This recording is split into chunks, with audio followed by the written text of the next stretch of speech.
Hello, I'm Bill LeMay, and thank you for watching Community Matters.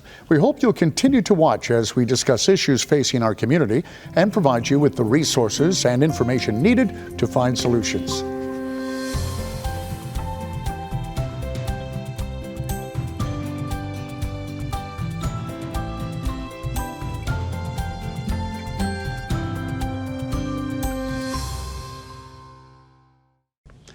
Today, we're highlighting people and organizations with a mission of helping improve the lives of individuals living with special needs. Made4Me is an independent nonprofit right here in Raleigh that creates personalized adaptations at no cost to children or families. We're joined by Made4Me's Executive Director, John Mainey. John, thank you for joining us. Welcome to the show. Thank you, Bill. This is really pretty awesome. And in fact, what you do and what you do it with is really intriguing. Let's start with something really basic and find out a little bit about you. And of course, Made4Me. Sure. So I'm officially retired. Congratulations. I used to work for little companies like IBM and folks like that, but I retired in 2015. My family and I moved up here in 2004. I've got my wife Terry, stepson Andrew, stepdaughter Jimmy, my daughter Chrissy. I used to have a son who unfortunately passed away from cancer in 2014, but this is now our home after moving from New York to Texas to here. So yeah, my background with those companies is all operations-based. So I've had the pleasure of working for over 40 years with great companies, great people, and learning a lot about how to make things and using my hands along the way, and that has really helped in being able to guide Made4Me in its mission. Well, let's talk about Made4Me. Sure. Tell me about it. What is it? What do you do? And what do you do it with? Sure. At Made4Me, we know that parents of children or people with special needs, they can't find or afford the equipment that they need just for their basic life needs on a day-to-day basis with their loved ones. So what we do is we partner with those families and we create custom, personalized adaptations for them that give them a better life full of possibilities. Now here's the cool part. All those things that we do, we're done at no cost to the families, and it's made out of cardboard. Cardboard. Cardboard, yeah. You folks should never, ever suspect that. And that's why you make cardboard look really great. Let me ask you, just to go back a little bit, you were talking about the special needs. So each one of these projects that you create, specifically for that individual, can you give us some examples? Sure. And they run the gamut of things, Bill. So for example, Colton is a 3-year-old young man he might be just turned 4 because he's now in preschool, and he has a form of dwarfism. And moms and dads could not find a high chair that would fit his needs because the condition that he has is his arms are very short and he's not able to reach that we with good, strong, and normal length limbs couldn't do. So they found us, and we've created a special high chair for him that is fitted for him specifically. It is got a tilt to the tray that allows food, if it gets away, to come back towards him. It is sized for him and the ability for him to reach things appropriately for him. And it's all done for free. So that's one example. How big is the need in the triangle? Well, people probably don't realize it, but the last census done in 2020, there were over 200,000 people that identified themselves as having at least one disability. 18,000 of those are under the age of 18.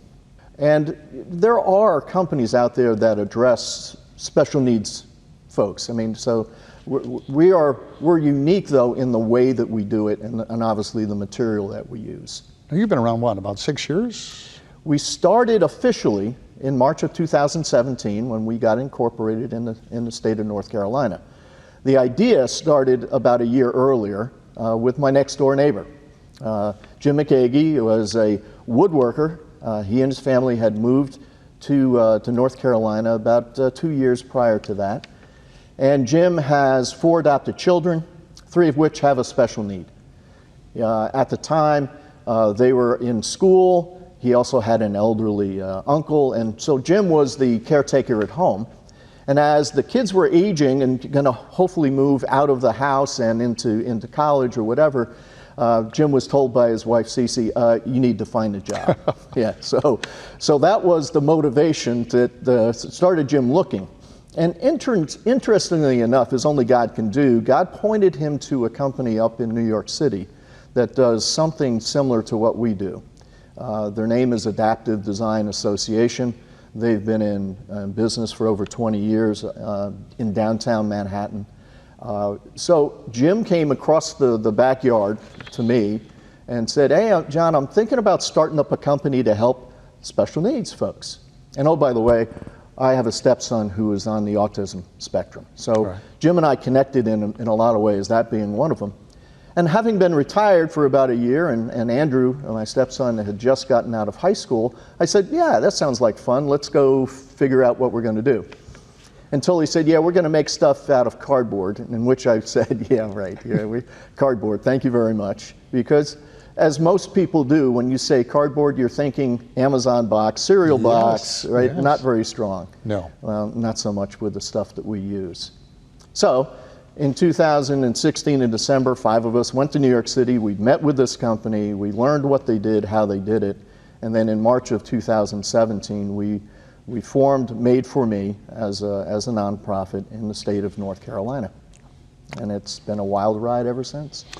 Well, let me ask you, for the folks who are watching, yeah. How do they hook up with you, and how do they acquire a custom-made piece of furniture? Because it could be anything. Yeah, it could be anything. So the wonders of the internet today, right? We have our webpage, www.made4me.org. We're on Instagram, we're on Facebook, so you can find us through the social media outlets. But because we're now going into our 6th year, the word of mouth and the networking that has developed because of the clients and the families that we serve, the schools that we serve, the therapists that we've served, people can find us through those outlets. And then to reach us, it's contact us through our webpage, through their therapist, their school, and now all they have to do is contact us, and then we'll take it from there to decide what they need and how best to satisfy that need. You were retired. Mm-hmm. What's it like for you now? Because you mentioned Owen. I think that's the name you tried. But do you get to know some of these kids? And how has that impacted you? It's hard to describe, Bill. It really is. I've been blessed in my life and in my career. I mean, it's been wonderful. Some things not so good, right? Right. Losing a child is not good, no, but it isn't. But you learn from it. You find your way through things. I'm a believer. I believe God has helped me deal with my suffering. And a way to deal with that, quite honestly, is through giving back to others and helping others in a small way to improve their life every day. And yeah, being retired, I have the freedom of time, right? My life experiences have given me a little bit of talent, and I just feel called that this is the right thing to do at my stage of my life to help a little bit to give back to others. Oh, well, you help more than a little bit. And Sean, it was a pleasure meeting you. Thank you for what you do, too. Appreciate you taking some time for us. Oh, you're quite welcome. We hope that through this medium that we'll be able to reach even more of those 18,000 or 200,000 just in the Triangle area. I hope you do that. Well, you know how to get a hold of John and his organization. You stick around, too, because we'll be right back.